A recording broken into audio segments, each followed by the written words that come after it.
세계는 무수히 많고 길은 끝이 없다.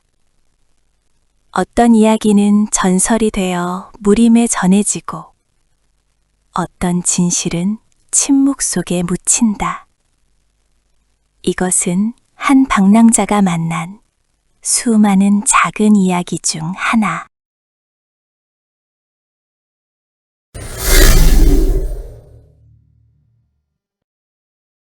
화산파가 다스리는 정도와 천마신교가 지배하는 마도. 두 세력은 200년 전 혈전을 치렀다. 그리고 그 혈전은 한 비극적인 사랑 이야기로 지금까지도 강호에 전해진다.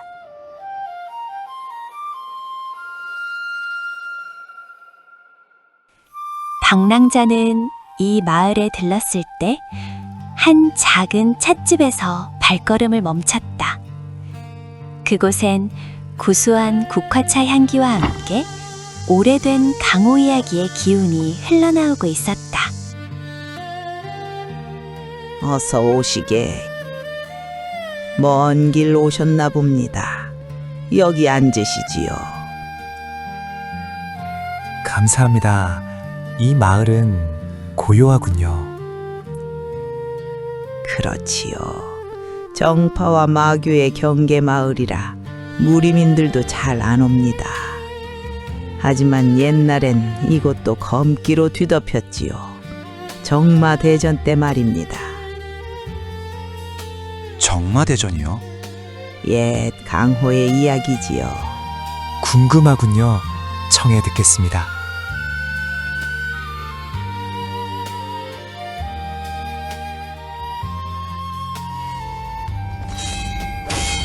200년 전 정사파와 마교는 천하의 패권을 두고 대전을 시작했지요.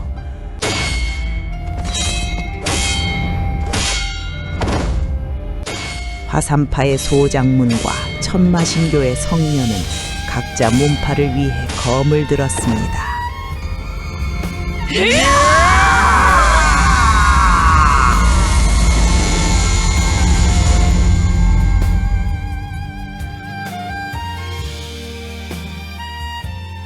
하지만 두 사람은 이미 서로를 알고 있었어요.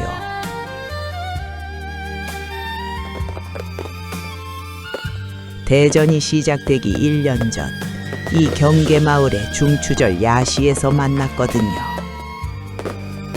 두 사람은 얼굴을 가리고 만났어요. 서로의 문파와 이름을 밝히지 않은 채 단지 한 사람의 남자와 여자로. 그날 밤 그들은 사랑에 빠졌지요.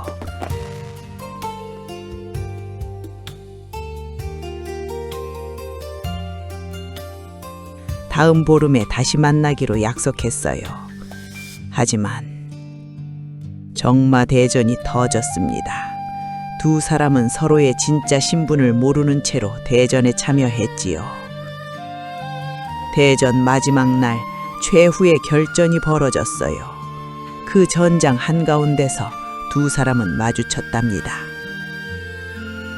소장문은 성녀를 향해 백검을 들었고 성녀는 소장문을 향해 마창을 겨눴지요. 그리고 두 사람은 죽었어요. 서로의 검에. 나중에 그들의 품에서 편지가 발견됐지요.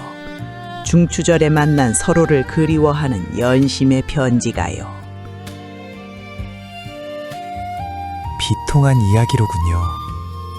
그렇지요. 그래서 정파와 마교는 결전을 멈췄어요. 그 비극이 너무 처참해서. 그 후로 200년간 불가침이 유지됐답니다. 좋은 이야기 감사합니다. 혹시 그들의 검총이 어디 있는지 아십니까? 저 언덕이지요. 죽어서 함께 할 수밖에 없었던 두 사람. 비극적인 이야기지만 참 아름답지요. 방랑자는 언덕에 올랐다. 마교와 정파의 경계선에 두 개의 검총이 서로의 곁에 있었다. 무덤은 각각 화산의 백검, 천마의 흑창이라는 문구가 새겨져 있었다. 노인장, 차값을 더 드리고 싶어서. 아이고, 다시 오셨군요. 괜찮습니다. 차는 공짜예요.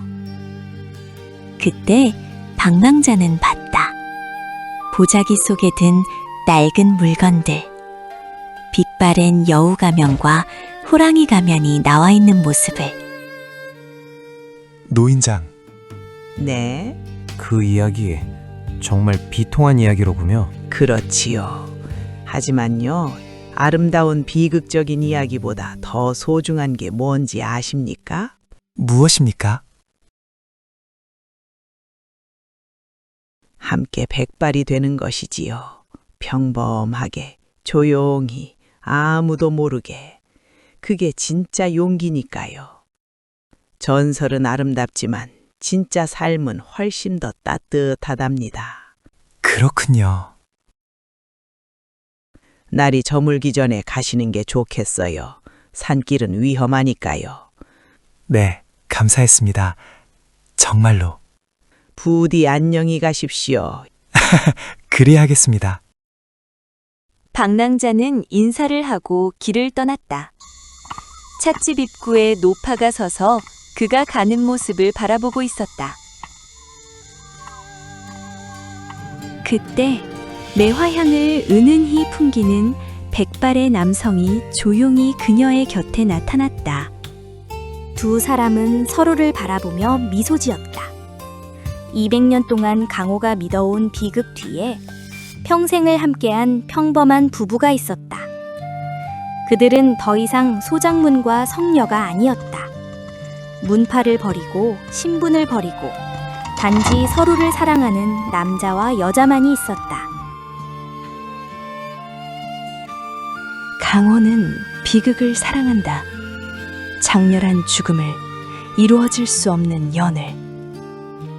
하지만 진짜 용기는 어쩌면 모든 것을 버리고 평범을 택하는 것. 전설이 되지 않고 그저 함께 백발이 되는 것. 두 사람은 강호를 속였다. 죽음으로, 그리고 삶으로 승리했다. 그것이 강호를 속인 사랑의 진실이었다. 그리고 방랑자는 다시 자신의 여행을 이어간다.